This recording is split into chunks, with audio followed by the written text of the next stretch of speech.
Hi guys, it's me again here with another episode of Ammonia Void, this time on inspiration from Brazil. I don't know how about you guys, but whenever I open anything online, it just screams Brazil. It's the pre carnival season.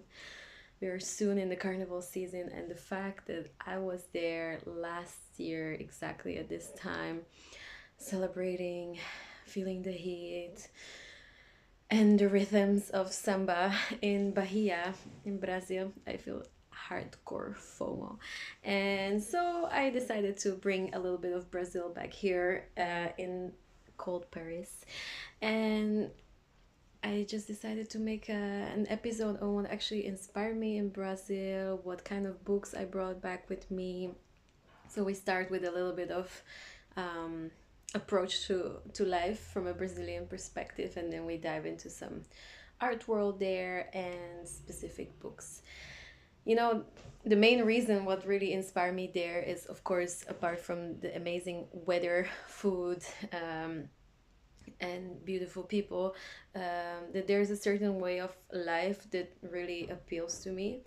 And I don't know, every single time I was there or I visited different places, I just felt like, whoa, this is really a place where I feel very good, and I wish one day I could live there. And so I want to share these insights and inspirations with you, to bring you a little bit of sun, to wherever you are.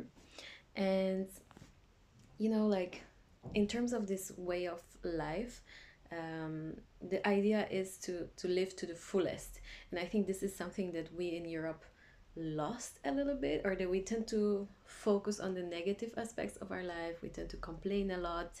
um, when there is a problem, we only focus on the problem.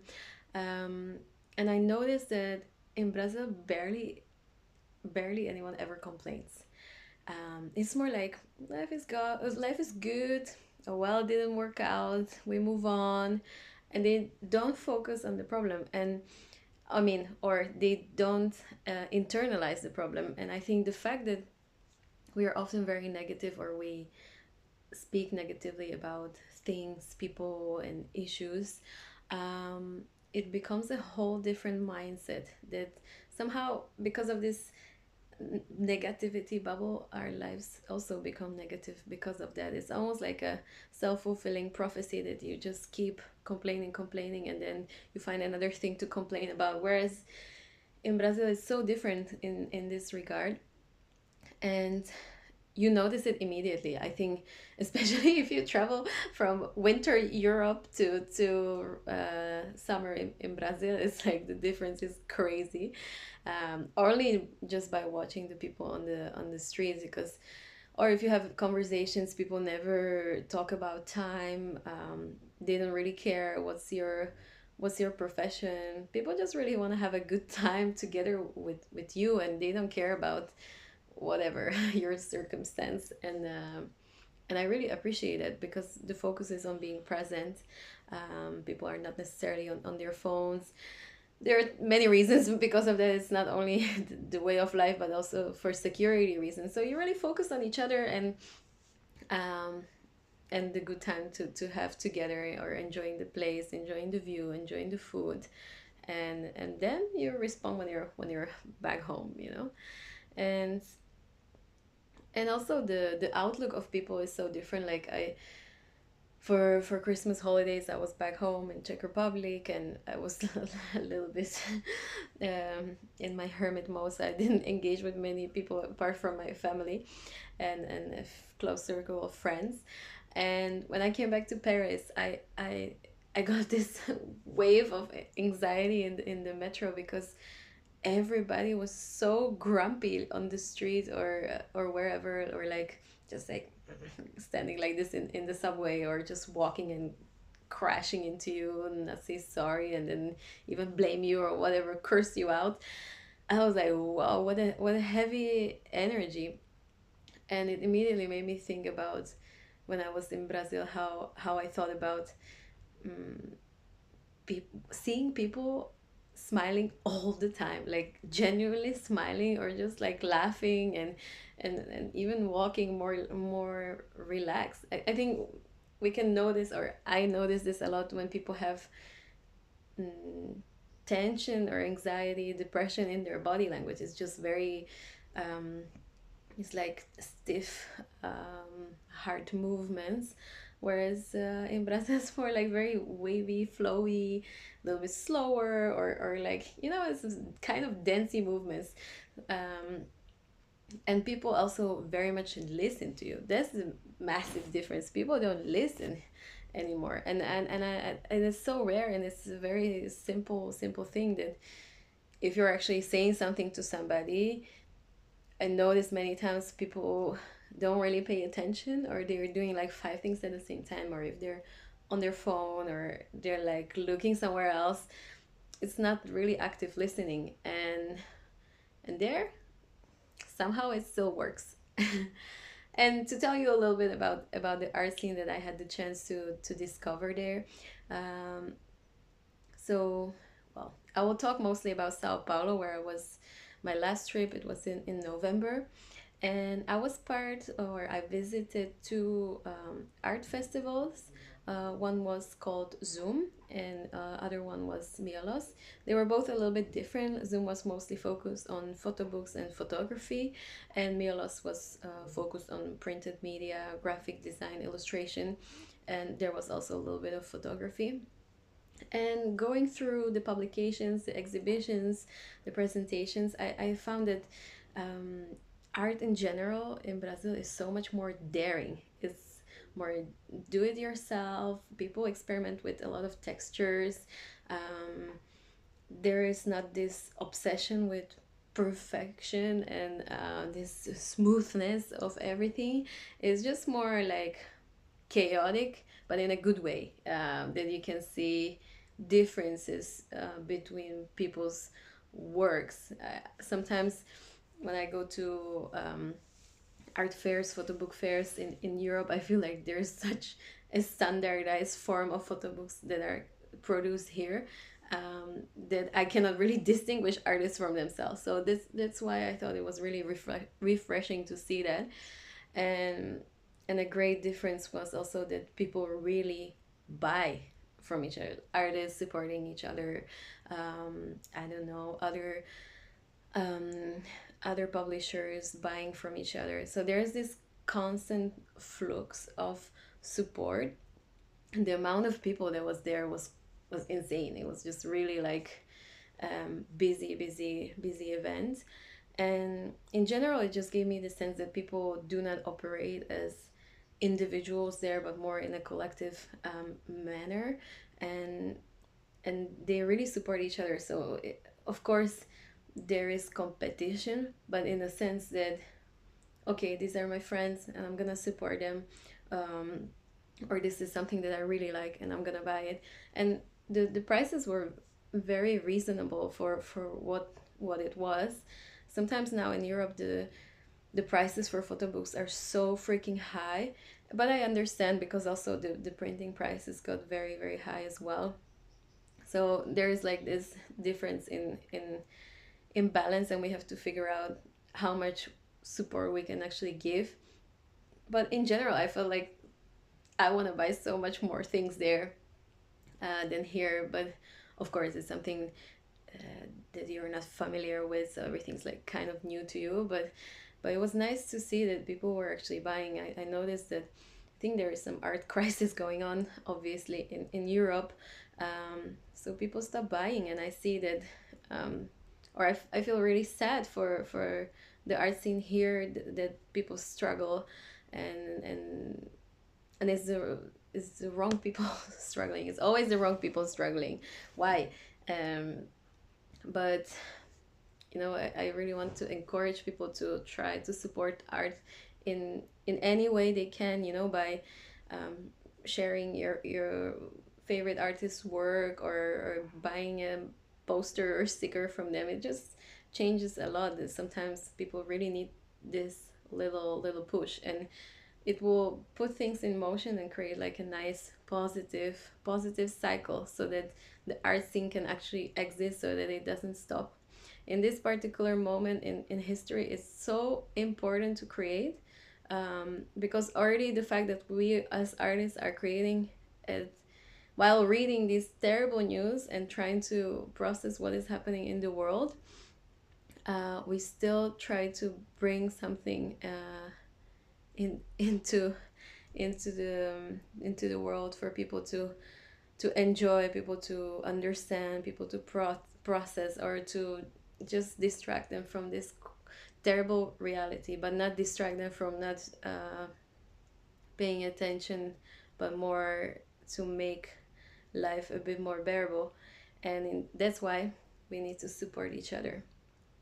There was another important or interesting thing that I noticed there, that there was so many art PhDs in Brazil, and that's something so unknown to me here, because when I tried to apply for PhDs, there was barely any opening in the field where I would be interested to research or write about, and it was mostly very technical or archival focused PhDs in relation to photography.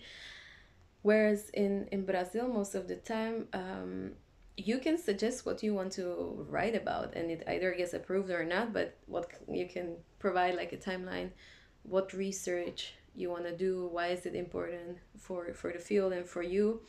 And I find that so motivating and inspiring, because people are so educated thanks to this in their art, because they are allowed to research what they're really into and have a substantial basis for their projects.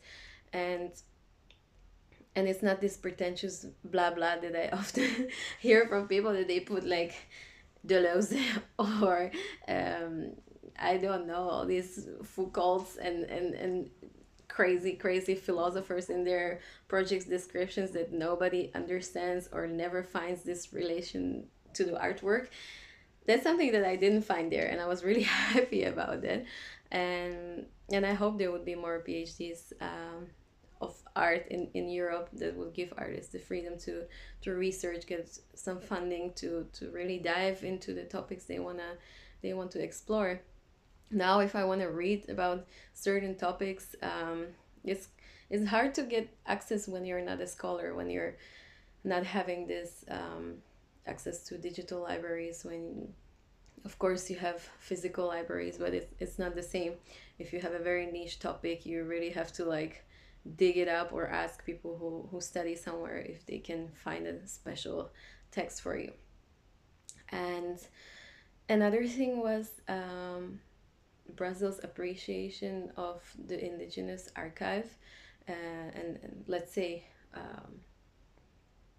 this is something that Europe is also appreciating, archival studies and working with archives. But there it was so mesmerizing, because I saw this exhibition at some festival which presented a collective that tries to revive the archives from indigenous people from the Amazonian forest. And the presentation was so beautiful, because they excavate the archives, the physical archives of photos, and then they try to reproduce them, make them, enlarge them also. The thing is that this conservation is super important, because the Amazonian forest is very humid, so very often the images are deteriorating throughout time. And it was so beautiful to see them enlarged, because normally the size of the pictures were like this, and then they were printed all over the walls of this exhibition. So it was really mesmerizing, and an immersive experience of diving into this archive. I feel like it's important to showcase archives in an interactive, dynamic way, because sometimes archives connote the past, so they tend to be also presented in a very static manner. So this was just so inspiring. I'm gonna put a link to the exhibition or to the collective, so you can check it out, so you can visualize it better, apart from me just talking about it. And As part of this video, I want to also present you some books that I took with me or that inspired me, or both, from Brazil. So the first one is by Avila, In the Encounter, Everything Dissolves. It has this beautiful, I don't know, plastic orangey cover. And I found this book already in our last year, and I remember it just stuck in my head, and I wanted to buy it, but then I was like, I don't know. And then I came across it again now, during Zoom Festival in Brazil, and I was like, okay, I have to buy it now. And it's so beautiful. I'm gonna read you the description. I translated because it's in Portuguese, in the book, and I'll show you some spreads later. So let me read it for you. So the ego wants to keep us trapped in the certainty of identity, but the soul wants to dissolve, to blend in and feel that it's part of something much greater than the self. Everything transforms, nature is change, healing happens in the encounter, in transformation. In the encounter, everything dissolves. This phrase, borrowed from Castiel Vitorino Brasileiro, gives the photographic series its name. And Avila says that he took these portraits, from around 2020, at the beginning of the pandemic, and he tried to research bodies and performativity, as a form of photographic language. So he had a lot of video calls with people, and then he captured those stills from those calls with people, and I find them so beautiful. You can check. There is a lot of nudity, so I'm trying to also filter the pages for you, so you can see. But at the end of the video, I will put all the links where you can browse and see more examples from the books, so you can browse through them almost entirely. Some of them are available, some are a little bit less. And I met Faye at the fair, and he signed the book for me, and I invited him for my book launch in Brazil, and he arrived. Was so sweet, and I'm such a fan of what he's doing. Is there's a lot of humor, erotica, this very intimate sensitivity of his work, and it's also something just that stayed in my mind, and I love how he interacts with print medium. His other publications were also beautiful. So I'm really looking forward to see more from this artist. Oh, this, okay, I cannot show.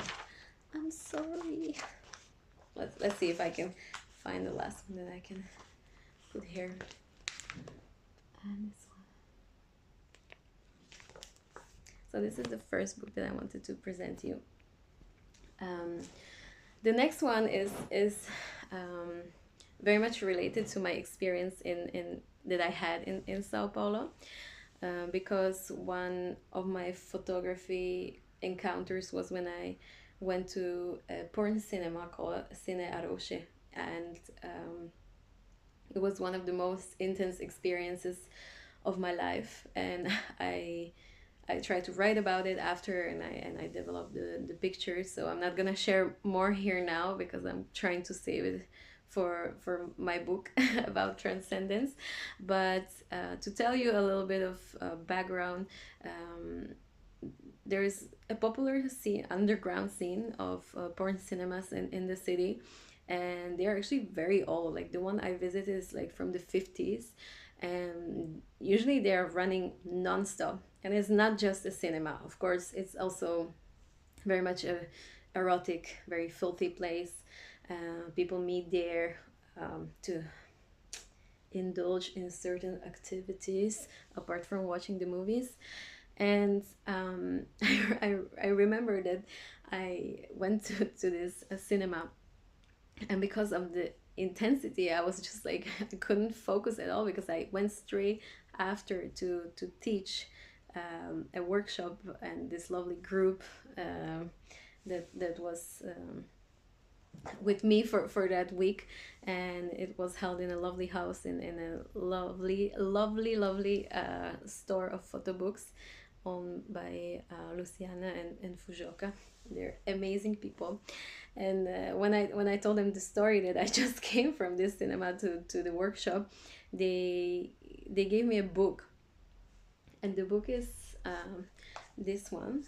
It's called Cine, Casa by Régis Amora, and he photographed this pornography cinema in the center of Fortaleza, and he documented mostly the inside, the interiors, the spaces, traces of these interactions and humans and their sexual encounters, and it's usually like spaces mostly for men, and he documented like this darkness, the contradiction, or where libido and repulsion meet. And I will show you just because it's maybe easier. The pages are really dark. You see also there these now it's in mirrors, so he'll love it. So there are screens from the movies and the spaces. You know, this, after my experience in the cinema, like the space and their texture and the smell literally engraved in my head. So when I saw this book, I was like, whoa, what a nice reminder this is. For instance, you can see this, like this, I've seen it everywhere there, and it's so humid, and you just feel this like nastiness there. So it's a lovely memory for me. It says good. It's also in mirror. Yes, really, like, you can see. So it's kind of scary when you think about it, like that this would be the space where you would interact in such a way with somebody, but maybe that's the part of the thrill, you know. And at the same time, Régis Amora, he entered a space where there was only men. And I remember when I went to the cinema, they told me like, you're the first woman that entered in like 20 years. And I was like, okay, well, time to change that. There were these signature plastic chairs. They were in my cinema too. I find them really creepy. They seem like they're floating in the air. I guess they're easier to clean after. Anyways, let's see here. It's an amazing book. I really love it because it kind of immerses you in the space without showing anything explicit at all, which I think is a great power of this book. I will also add a link there for you. Another book is by Terri, Intimidade, Miojo. I hope I'm pronouncing it. It's Intimate Instant Noodles in translation, and it's a book that was photographed by artists under alter ego, and it tells the story of a one night stand between the author, a woman, and a man. Everybody is kind of anonymous, and there's a very interesting design to it. I have to be careful here because there's also a lot of nudity. So it's like the book goes into two different sections, and you can basically construct the narrative yourself because you can combine the pictures. Wait, is it okay? Yeah, you can combine the pictures however you want, and that gives a lot of freedom, and it's kind of playful design. Already the circumstance is kind of funny because I sense that there's a lot of awkwardness and discomfort between the people because, you know, this threesome situation seems like an impulsive decision, and then when you actually get into it, you're like, okay, what do we do with it? How do we act? What about the morning after? The artist shared with me that when the man left the next day to work, he said to the people there, like, you can leave whenever you want, feel free to use this space. And then the author also photographed herself, himself, who knows, right? That's the whole point of alter egos. Okay, let me open from this second. Yeah, there is a lot of nudity. Maybe I can show this. Let's see. Hi. I love it. It's a really nice publication, and I feel like it nicely relates also to my book Oxymoron, where I also photographed it under an alter ego. And in this book, you're kind of confused about the authorship and what kind of gazes are we looking at. So the narrative is really fragmented, which is something that I enjoy. There are many possibilities how you can engage with the book and how you can see it, and it kind of, it's like you close it and then suddenly the universe expands. So I really recommend this book. It's beautiful and fun. And the last physical book that I have here is by Evie Maiga Bugrimenko. I'm terrible at this, I'm sorry. It's called Vida, Cobra, and it documents the nightlife, the underground scene or party scene in São Paulo. And particularly it focuses on this Mamba Negra parties or events that they organize. They're very like queer, sex positive. It's a lot about bodies, identity, freedom, and this movement is also finishing.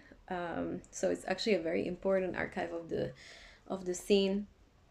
And Evie, I met her on the workshop because she joined as a night guide for the workshop we did in Sao Paulo, and it was amazing because she knew the right spots where to go, and we all photographed together that night in a group on a very popular street in Sao Paulo.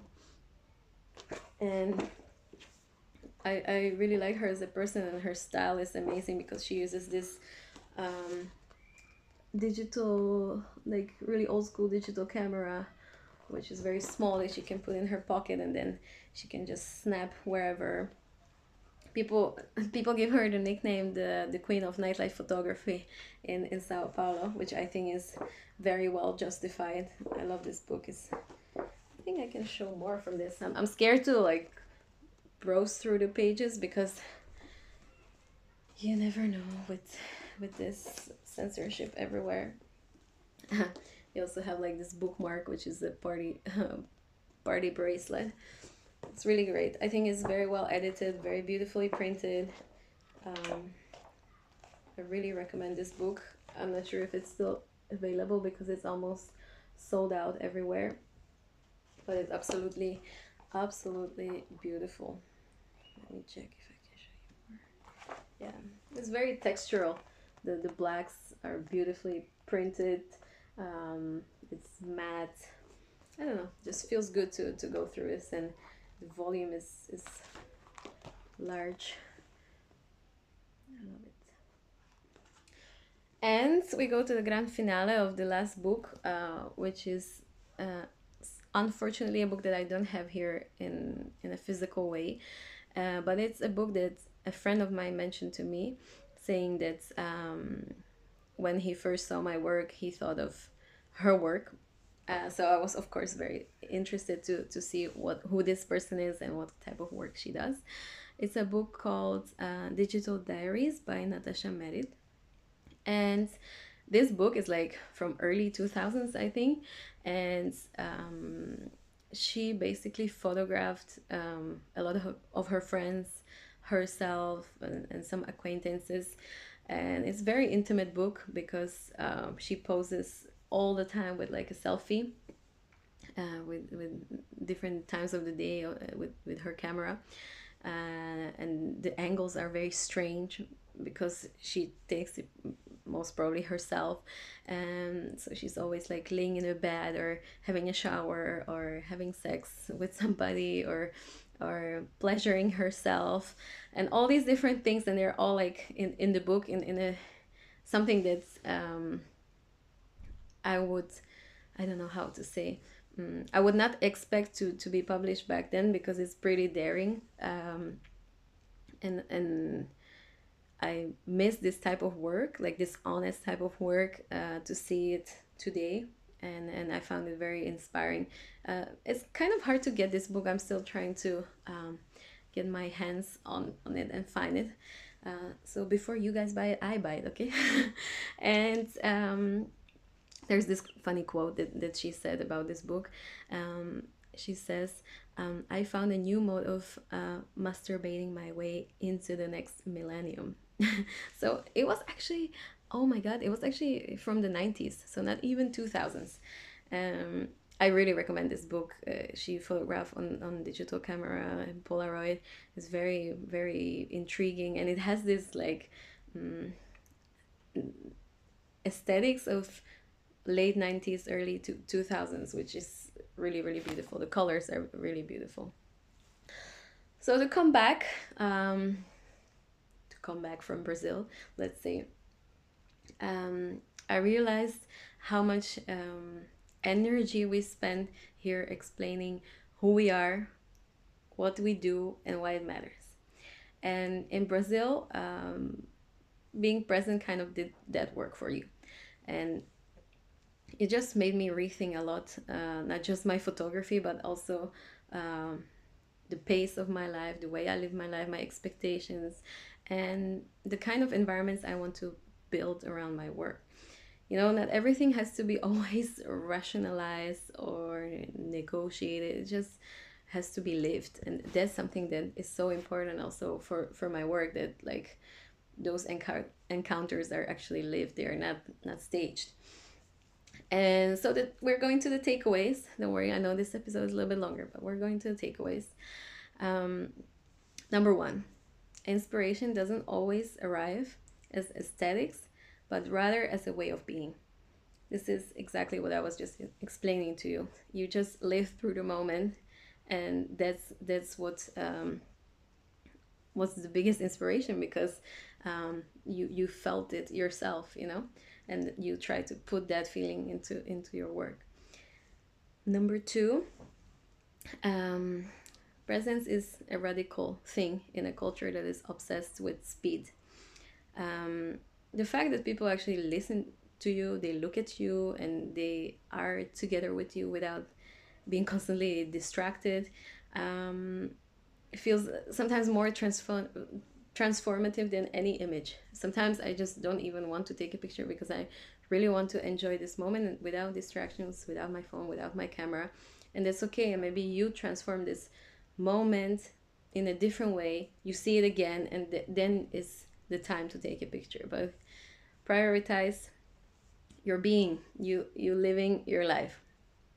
Number three, art becomes dangerous when it prioritizes research and lived experience over this polishness.